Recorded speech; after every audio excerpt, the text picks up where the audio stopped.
warahmatullahi wabarakatuh. Perkenalkan, nama saya Nabila Alifia Inayah dari kelompok 5 dengan NPM 1913024019. Di sini saya akan mempresentasikan tentang penggunaan tanda baca 1 sampai 8 yang terdiri dari penggunaan tanda baca titik, koma, titik 2, hubung, pisah, tanya, dan seru. Materi yang pertama yaitu tentang pengertian tanda baca. Pengertian dari tanda baca adalah simbol yang tidak berhubung dengan suara, kata, dan frasa pada suatu bahasa, melainkan berperan untuk menunjukkan struktur dan organisasi paduan pada suatu tulisan dan juga intonasi, serta jeda yang dapat diamati sewaktu pembacaan. Nah, di sini fungsi tanda baca yang pertama untuk mengatur jeda saat membaca sebuah kalimat.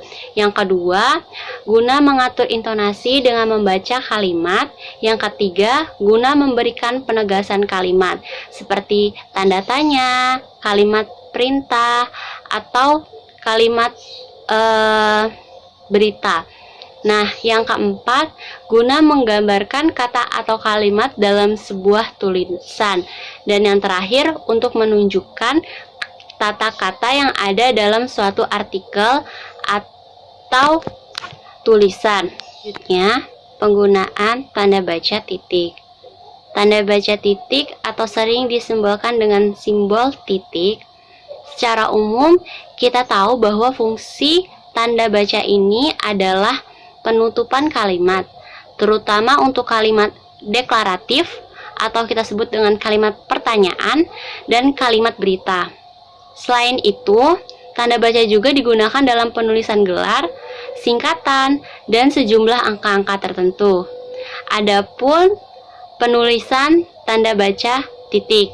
Yang pertama, tanda baca titik dipakai pada akhir kalimat pertanyaan. Misalnya, fotosintesis adalah proses tumbuhan mengubah sinar matahari menjadi makanan atau energi. Dan yang kedua, ada tanda titik dipakai di belakang angka atau huruf dalam suatu bagan ikhtisar atau daftar. Misalnya, A. Mitokondria. A-nya itu di depannya itu ada titik. Nah, di sini ada catatan. Tanda titik tidak dipakai pada angka atau huruf yang sudah bertanda kurung dalam suatu perincian. Yang kedua, tanda titik tidak dipakai pada akhir penomoran digital yang lebih dari 1 angka. Kemudian ada tanda titik tidak dipakai di belakang angka atau angka terakhir dalam penomoran deret digital yang lebih dari 1 angka dalam judul tabel, bagat, grafik, atau gambar. Selanjutnya, yang keempat, tanda titik dipakai untuk memisahkan angka, jam, menit, dan detik untuk menunjukkan waktu atau jangka waktu. Misalnya, pukul 01.35.20 artinya pukul 1:35 menit 20 detik atau pukul 1,35 menit 20 detik. Nah, selanjutnya tanda titik dipakai dalam daftar pustaka di antara nama penulis, tahun, judul tulisan yang tidak berakhir dengan tanda tanya atau tanda seru, dan tempat terbit. Jadi misalnya gini, Inayah, Alifia, 2001, biologi dasar, Jakarta, 2, Gramedia, . Yang keenam, tanda titik dipakai untuk memisahkan bilangan ribuan atau kelipatannya yang menunjukkan jumlah. Misalnya, spesies burung di Indonesia memiliki kurang lebih dari 1.794 spesies burung.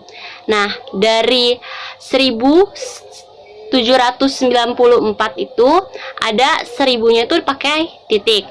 Nah, untuk hal ini ada catatan Tanda titik tidak dipakai untuk memisahkan bilangan ribuan atau kelipatan yang tidak menunjukkan jumlah. Nah, yang kedua catatannya, tanda titik tidak dipakai pada akhir judul yang merupakan kepala karangan ilustrasi atau tabel. Selanjutnya penggunaan tanda baca koma. Tanda baca koma adalah tanda yang memisahkan beberapa bagian kalimat. Koma digunakan untuk menulis gelar, singkatan, dan angka-angka tertentu. Nah, adapun penulisan tanda baca koma, teman-teman. Yang pertama, tanda koma dipakai di antara unsur-unsur dalam suatu perincian atau pembilangan. Nah, misalnya pada praktikum ini kita akan mengamati Mirabis jalapa, koma, Karika papaya, koma, dan Oriza satipa. Nah, selanjutnya ada tanda baca koma dipakai untuk memisahkan anak kalimat yang mendahului induk kalimatnya. Misalnya, aktivitas yang menyebabkan populasi burung ini menurun di alam, koma, akibatnya spesies ini pun dikategorikan sebagai spesies diancam punah secara global atau globally threatened species dalam kategori vulnerable. Catatan, tanda koma tidak dipakai jika induk kalimat mendahului anak kalimat. Nah, selanjutnya yang keempat ada tanda koma di belakang kata atau ungkapan penghubung antara kalimat seperti oleh karena itu, jadi, dengan, demikian, sehubung, dengan itu, dan meskipun demikian. Misalnya, mitokondria merupakan sumber energi di dalam sel, titik. Oleh karena itu, koma, mitokondria berfungsi sebagai respirasi sel, titik. Yang kelima, tanda koma dipakai sebelum dan atau sesudah kata seru, seperti ya, walaupun, aduh atau hai, dan kata yang dipakai sebagai sapaan seperti bu, di, na, atau na. Nah, misalnya, hati-hati, koma, ya, koma menjalankan praktikumnya, tanda seru.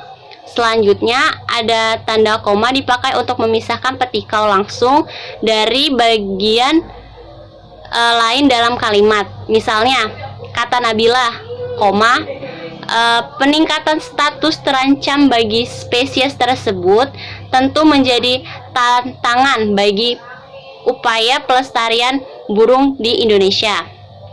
Dalam hal ini, tanda koma tidak dipakai untuk memisahkan petikan langsung yang berupa kalimat tanya, kalimat perintah, atau kalimat seru dari bagian lain yang mengikutinya. Nah, yang ketujuh itu ada tanda koma dipakai di antara, seperti nama dan alamat, bagian-bagian alamat, tempat dan tanggal, nama tempat, dan wilayah atau negeri yang ditulis berurutan. Misalnya, Dekan Fakultas Keguruan Ilmu Pendidikan, koma, Universitas Lampung, Jalan Profesor Dr. Sumantri Brojonegoro, nomor _1. Nah, selanjutnya itu ada tanda koma dipakai untuk memisahkan bagian nama yang dibalik supaya dalam daftar pustaka. Misalnya Inayah, Alivia, 2001, biologi dasar, Jakarta, 2 Gramedia, . Nah, selanjutnya ada tanda koma dipakai di antara bagian-bagian dalam catatan kaki atau catatan akhir. Misalnya Budiono, Joko, mitokondria dan kloroplast, dalam kunjung Jakarta, Pustaka Jaya, 2007, halaman 25. Nah, selanjutnya ada tanda koma dipakai di antara nama orang dan singkatan gelar akademis yang menggantikannya untuk membedakan dari singkatan nama diri, keluarga, atau marga. Misalnya, namanya Nabila Alivia Inayah. Nah, gelarnya S, PD, M, PD. Nah, selanjutnya ada tanda koma dipakai sebelum angka desimal atau di antara rupiah dari seri yang dinyatakan dengan angka. Misalnya 11,5 mm. Selanjutnya ada tanda koma dipakai untuk mengapit keterangan tumbuhan, keterangan tambahan atau keterangan aposisi. Misalnya menurut Ahmad Ridha Junaid, Research and Communication over burung. Terus selanjutnya ada tanda koma dapat dipakai di belakang keterangan yang terdapat pada awal kalimat untuk menghindari salah satu atau salah pengertian. Misalnya dalam penjaga kelestarian hewan dan tumbuhan kita dapat menyelamatkan alam titik atas kebersamaan koma masyarakat tidak boleh merusak alam.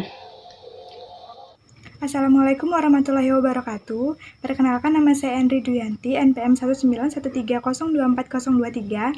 Di sini saya akan melanjutkan materi yang telah dijelaskan oleh Nabila Alifia Inayah. Saya akan menjelaskan tentang penggunaan tanda baca titik koma, penggunaan tanda baca titik dua, dan penggunaan tanda baca hubung. Pertama, saya akan menyampaikan materi tentang penggunaan tanda baca titik koma. Tanda baca titik koma ini berfungsi sebagai pemisah dari dua perinci dalam satu kalimat. Tanda baca ini dapat juga digunakan sebagai pengganti kata dan. Yang pertama, tanda titik koma dapat dipakai sebagai pengganti kata penghubung untuk memisahkan kalimat setara yang satu dari kalimat setara yang lain dalam satu kalimat majemuk.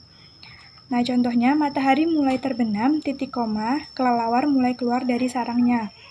Yang kedua, tanda titik koma dipakai pada akhir perincian yang berupa klausa. Misalnya, Flum terdiri dari berbagai jenis sel. Titik 2, A, sel yang berfungsi dalam penguat adalah unsur tapis yang terdiri dari sel tapis dan komponen pembuluh tapis, titik koma, B, selanjutnya bla bla bla bla sampai pada poin yang terakhir diakhiri dengan tanda titik.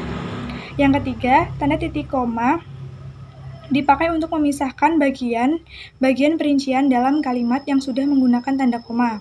Misalnya, tempat utama berlangsungnya aktivitas tumbuhan, penting fotosintesis, asimilasi, dan respirasi, titik koma, penimbunan cadangan makanan, sekresi, dan ekskresi.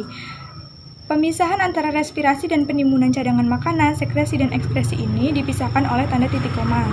Selanjutnya, penggunaan tanda baca titik dua. Tanda baca titik dua ini berfungsi sebagai penutup kalimat yang kemudian akan diikuti oleh sejumlah kalimat perincian.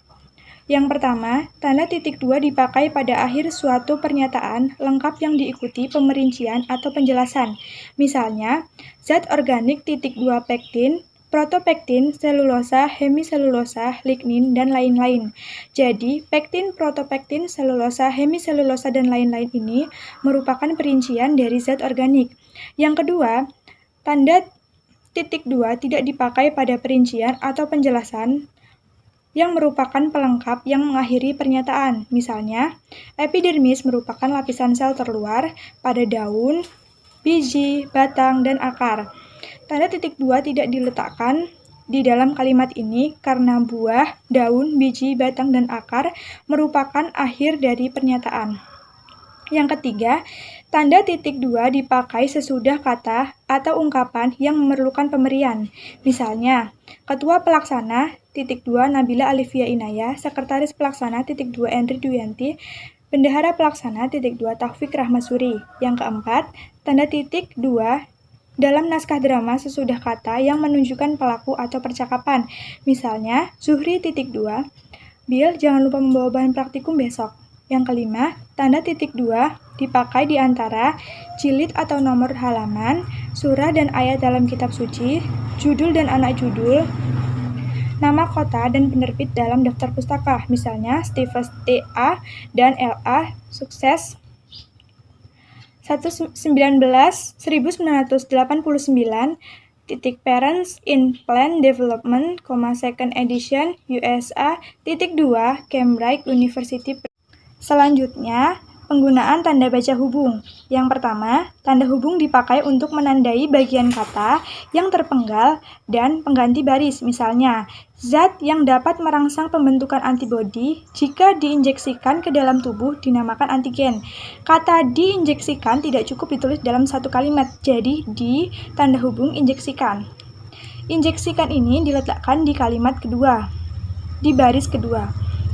Yang kedua, tanda hubung dipakai untuk menyambung unsur kata ulang. Misalnya, untuk membuat preparat batang Manihot utilissima yang baik harus dilakukan penyayatan secara melintang dengan berulang-ulang. Berulang, tanda hubung ulang. Yang ketiga, tanda hubung dipakai untuk menyambung tanggal, bulan, dan tahun. Dinyatakan dengan angka atau menyambung huruf dalam kata yang dieja satu-satu. Misalnya, 6 tanda hubung 5 tanda hubung 2020. Jadi, tanggal 6 bulan 5 tahun 2020. Yang keempat, tanda hubung dapat dipakai untuk memperjelas hubungan bagian kata atau ungkapan. Misalnya, 2 tanda hubung puluh, tanda hubung 5, tanda hubung derajat, tanda hubung Celcius. Jadi dibaca 25 derajat Celcius. Yang kelima, tanda hubung dipakai untuk merangkai. Misalnya, dengan kata berikutnya yang dimulai dengan huruf kapital. Contoh kalimatnya, se-Indonesia hanya ada satu bunga yang berbau busuk, yaitu Rafflesia arnoldi. Catatan. Tanda hubung tidak dipakai di antara huruf dan angka jika angka tersebut melambangkan jumlah huruf. Tanda hubung dipakai untuk merangkai unsur kata bahasa Indonesia dengan unsur bahasa daerah atau bahasa asing. Misalnya, di-scan, nge-backup. Jadi, setelah kata di, itu diberikan tanda hubung karena scan merupakan bahasa asing. Yang ketujuh, tanda hubung digunakan untuk menandai bentuk terikat yang menjadi objek bahasan. Misalnya, kata asal biologi berasal dari bahasa Yunani yaitu bios, dan logos. Bios artinya hidup dan logos artinya ilmu pengetahuan. Jadi bios dan logos ini diberikan tanda hubung setelah katanya. Itu saja yang dapat saya sampaikan. Saya akhiri. Wassalamualaikum warahmatullahi wabarakatuh. Assalamualaikum warahmatullahi wabarakatuh. Saya Taufik Rahmazuri. Saya akan melanjutkan presentasi yaitu penggunaan tanda baca pisah. Nah, tanda baca pisah bersimbol N- atau M- yang tidak ada tombolnya pada papan ketik. Dua tanda hubung yang dirangkai tanpa spasi dapat digunakan sebagai lambang tanda pisah. Kemudian, beberapa aplikasi pengelolaan kata juga menyediakan fitur insert simbol atau sisipkan simbol. Kemudian ada juga autocorrect atau koreksi otomatis yang dapat dimanfaatkan untuk membuat tanda pisah.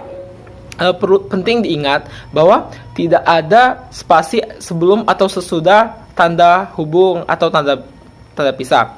Kemudian, tanda hubung dibuat dengan simbol minus yang ada pada papan ketik. Tanda pisah lebih panjang daripada tanda hubung yang dapat dinyatakan dengan dua tanda hubung. Tanda pisah khusus digunakan untuk menyisipkan keterangan atau memberi makna sampai dengan atau ke. Untuk keperluan lainnya, gunakan tanda hubung. Jangan berikan spasi sebelum atau sudah tanda tersebut. Kemudian, untuk contohnya, yaitu yang pertama ada tanda pisah dapat dipakai untuk membatasi penyisipan kata atau kalimat yang memberi penjelasan di luar bangun kalimat. Contohnya, praktikum kali ini saya yakin akan berhasil. Dikerjakan dengan langkah-langkah yang benar dan pembagian tugas kelompok dengan baik. Kemudian, tanda pisah dapat dipakai juga untuk menegaskan adanya keterangan aposisi atau keterangan yang lain. Misalnya, mitokondria adalah organel struktur organ sel membran berlapis untuk menghasilkan ATP, energi. Yang kemudian yang ketiga adalah tanda pisah dipakai di antara dua bilangan tanggal atau tempat yang berarti sampai dengan atau sampai ke. Contohnya adalah tahun 2011 sampai dengan 2020. Baca tanda tanya. Tanda tanya dipakai pada akhir kalimat tanya. Contohnya, kapan hari keanekaragaman hayati diperingati? Yang kedua, tanda tanya dipakai dalam tanda kurung untuk menyatakan bagian kalimat yang disangsikan atau yang kurang dibuktikan kebenarannya. Contohnya, rata-rata sel yang ada pada seorang manusia berkisar antara 30 sampai 40 triliun sel, tanda kurung, tanda tanya. Dan kemudian adalah tanda baca seru.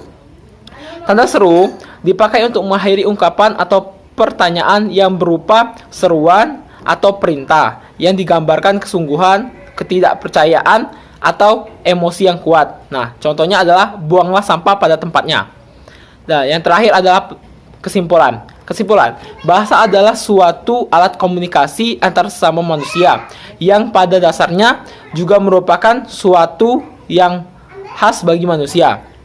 Bahasa juga sebagai wadah untuk menyampaikan maksud dan tujuan. Nah, akibatnya, jika maksud dan tujuan tidak disampaikan dengan baik atau tidak disampaikan dengan jelas, maka komunikasi menjadi tidak efektif. Bahasa Indonesia juga memiliki kedudukan tinggi sebagai bahasa nasional. Penggunaan tanda baca sangat dituntut dalam sebuah penulisan ejaan, khususnya penulisan karya ilmiah yang harus mengikuti pedoman umum ejaan bahasa Indonesia atau PUEBI. Nah, terima kasih. Itulah materi terakhir dari kelompok kami. Saya akhiri. Wassalamualaikum warahmatullahi wabarakatuh.